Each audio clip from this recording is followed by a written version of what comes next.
लेकिन सिद्धार्थ की ये जो आखिरी विदाई थी ये थोड़ी अलग थी। उनका अंतिम संस्कार ब्रह्म कुमारीज के रीति रिवाजों के अनुसार किया गया। ब्रह्म कुमारीज आंदोलन की शुरुआत वर्ष 1930 में हुई थी और इसका उद्देश्य लोगों को स्वयं के प्रति सजग करना है। ब्रह्म कुमारी मानते हैं कि आत्मा शरीर बदलती रहती है, यानी शरीर तो नष्ट हो जाता है लेकिन आत्मा हमेशा रहती है, आत्मा अमर है।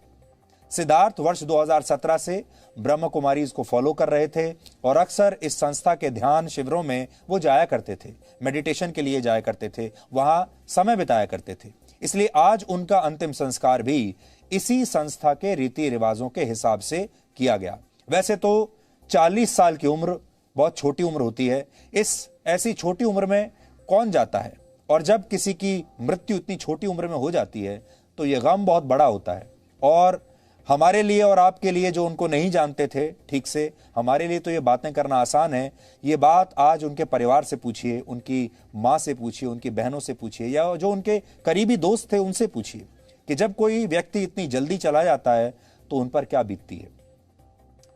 लेकिन बड़ी बात यह है कि मौत तो सेकंडों में आ जाती है, लेकिन और जो जाने वाला होता है मौत के बाद उसका दर्द हमेशा के लिए समाप्त हो जाता है। दर्द रहता है परिवार के लिए, और परिवार जो है वो वर्षों तक उस पीड़ा में सहता रहता है, उस पीड़ा को, और उससे बाहर नहीं निकल पाता। मरने वाले को कोई पीड़ा नहीं होती।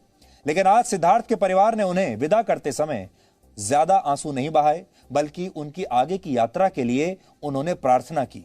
आपको इसके पीछे का अध्यात्म आज जरूर समझना चाहिए।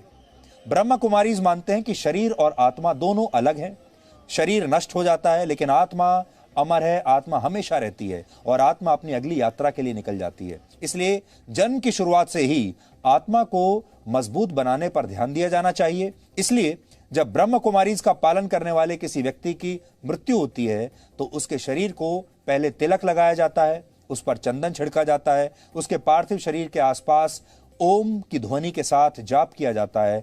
लोग मृत शरीर के पास बैठकर मेडिटेशन करते हैं, यानी ध्यान करते हैं, और यह सब इसलिए किया जाता है ताकि आत्मा अपनी अगली यात्रा पर दुख के साथ नहीं बल्कि दुआओं और प्रार्थनाओं के साथ सकारात्मक तरीके से आगे बढ़े। इसलिए सिद्धार्थ शुक्ला का अंतिम संस्कार भी ठीक ऐसे ही किया गया।